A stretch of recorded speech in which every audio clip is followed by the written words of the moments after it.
about anything, he and his family are great people to talk to about this experience. So next, I would like to introduce somebody I've known even longer. It's where this job ages me because I feel the same, but these guys just keep getting bigger and bigger. Robby Mansfield was a youth ambassador in our very first year of the program in 2011, but that was also your senior year of high school, so it was his only year as a youth ambassador, and after that, he got a scholarship to play baseball at UOP up in Northern California, and went up there and played and was at school for 4 years and just graduated this May. And so now he's back and living in the real world. Yes. So we'll talk about all of his experiences. Yeah, so like Michelle said, I'm Robby. You guys don't necessarily know me. I'm sure you know my grandma, Jeannie. She's around a lot with the Flat Robby, so I'm hoping to retire Flat Robby now, so there's no more Flat Robby. So yeah, I just kind of wanted to give you guys just a little experience from my life about what it's like going from being diagnosed at age 12 through the Youth Ambassador Program, moving on 4 years of college, and now, like Michelle said, moving on to the real life, getting a job, moving away from home. So I was diagnosed in 6th grade, so maybe a little bit older than some of you, right around the same age as some of you. And I've heard some people say before that they were a little shy and timid about sharing their diabetes with people when they were first diagnosed. That really wasn't me at all. My friends would always fight at lunch who got to pinch my arm to do my shots. So they were all waiting in line trying to, pinch my arm and do shots. They thought it was, the coolest thing that I was doing this to myself, and I didn't necessarily care. So I think that was just a great way to show them that, even though I am different and I do have this, disease, diabetes, that it doesn't really make me different than anyone else. And, I still did all my sports, grew up basketball, baseball, football, pretty much every sport you could think of. And I didn't let the diabetes stop me from doing that, which is one of the things I was really scared of when I was first diagnosed and I was hearing all these things of what diabetes can do to you. I was really scared that I wouldn't be able to play sports anymore. So I just want to let you guys know that if there's any athletes out there that are even struggling with going low during practice or high in the middle of the night or anything like that, it's going to be tougher for you than it is for any of the other athletes, but that'll just make you stronger and make you that much better at your sport. So yeah, in 2011 I was one of the first youth ambassador programs, and we did all these things that Michelle has talked about now, with fundraising and the gala, and it's just getting bigger and grown more since then. So I'm really excited to see how many people we have now to do this, and hopefully in the future you guys can keep continuing on until you graduate high school. And it's just a great experience for you to have this connection with other type 1 diabetics that you can reach back on if you're ever struggling. And hopefully you can make some lifelong connections like I know I have with Michelle. I can ask her questions whenever I have any, or just talk to her if I'm struggling going through my diabetes. So now, like she said, moving on into college, I got a scholarship to go to Division I school, University of the Pacific up north.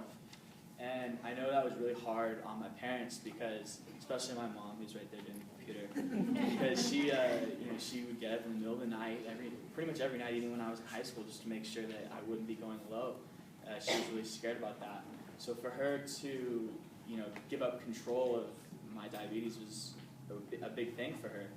And, that kind of helped me out too, knowing that she was okay with me going away to college and being on my own, that I had the confidence myself to, check my blood sugar when I was supposed to, and take the shots when I was supposed to, and, not let the college aspect get in the way of taking care of myself, which is one of the things I think is really important for you guys going on, especially even in high school for you guys are going closer to high school. It'll be a lot different than it was in middle school. There may not be a nurse that you have one now, and you're going to be forced to, take a lot more control over your own body, which it will help you out in the long run, but it's just a little bit scary when you're first going into that. So when I played baseball, my first week there, we had this conditioning test, and it was the hardest thing that I've ever done in my life. It was 30 minutes of just straight 100% running, lifting, push-ups, sit-ups, anything you could think of. And I remember, and if you didn't pass it the first day, you had to keep doing it, keep doing it, keep doing it until you passed it. And I remember the first day, I was about 5 minutes in, blood sugar dropped down to 40. So I had to stop, right away and do that. And I never thought that I would ever be able to complete it, because I was like 5 minutes in, I still have 25 more minutes of this, and the blood sugar's already dropping. So, you know, it was a real wake-up call to me about how precise I have to be with my diabetes to make sure that I can perform at a level where I can actually perform without my blood sugar going too low. So it took me about 4 or 5 more times, and each time, you know, every day it would get a little bit more, up to 10 minutes, 15 minutes, but it was still going low. Not as low as it was, but it would still make me stop. And I remember about a week in, you know, I was about 25 minutes, and I was just really tired. And I got to stop and check my blood sugar, and my coaches were okay with that. And it was like 110. Like, all right, I could do this, 5 more minutes.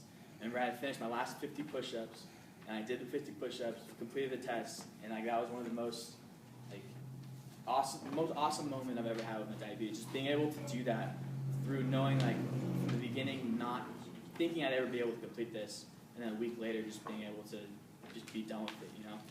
And that kind of helped me through the rest of my 4 years of baseball with the conditioning, and just knowing that, you know, I need to take care of my blood sugar 24/7. I can't just wake up, not care about it, and then 20 minutes before practice, hopefully my blood sugar is okay, because if it's not, that's going to, you know, severely impact the rest of my baseball career, because I'm not going to be able to practice, I won't be able to play, and then, you know, maybe get my scholarship taken away. So playing baseball was a real wake-up call to me, you know, just making sure that you have to take care of your blood sugar 24/7 and not, you know, just relying on it when you actually are exercising or anything like that.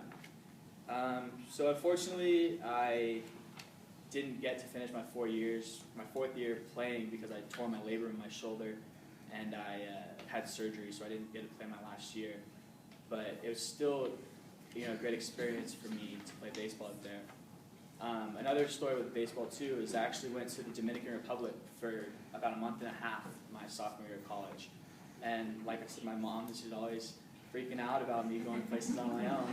And, you know, that's a very difficult place to trust your diabetic son in, because, you know, there's not, first of all, there's a language barrier. So if I had to go to the doctors, you know, they wouldn't really necessarily understand what I have. And second, just because the medication isn't, like, readily available there. So for a month and a half, I'm sure she was freaking out, hoping that I was okay. And there's also no cell phone coverage, so she couldn't really get in touch with me. You know, so it's just for all you parents out there with the kids. And I know you guys are all very protective. My mom was too.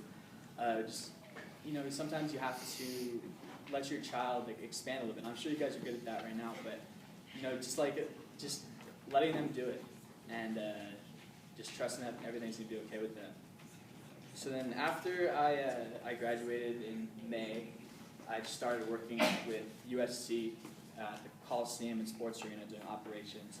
And that's also presented another challenge for me, because in operations you're always running around. You know, you're not at a desk, you're always doing something, either setting up, tearing down, you know, dealing with clients. You're almost never in your office. So for me, it presents the difficulty of not having my tester on me 24/7. You know, I carry my insulin. I'm on a pen right now, so I carry it in my pocket right here with some Smarties just to make sure if my blood sugar goes low. But it's hard for me to, you know, get back a test every time, like, you know, when I'm supposed to, every couple hours. So for me now, I'm now trying to get a CGM. So I'm actually in the process of getting a CGM and an Omnipod, which will really help me out with that. So just finishing up, I get the question a lot, you know, why are you involved with JDRF? And then for you guys, I know we want you to think about this. Why should I keep my continued involvement in JDRF? And I think one of the main things that Michelle has already touched on is, you know, you can meet awesome people who are going through the same exact thing as you are, who you can make connections with that will, you know, 5-10 years down the road, maybe you can even call them up and ask how they're doing and see if there's anything they can help you with, or even you can help them with.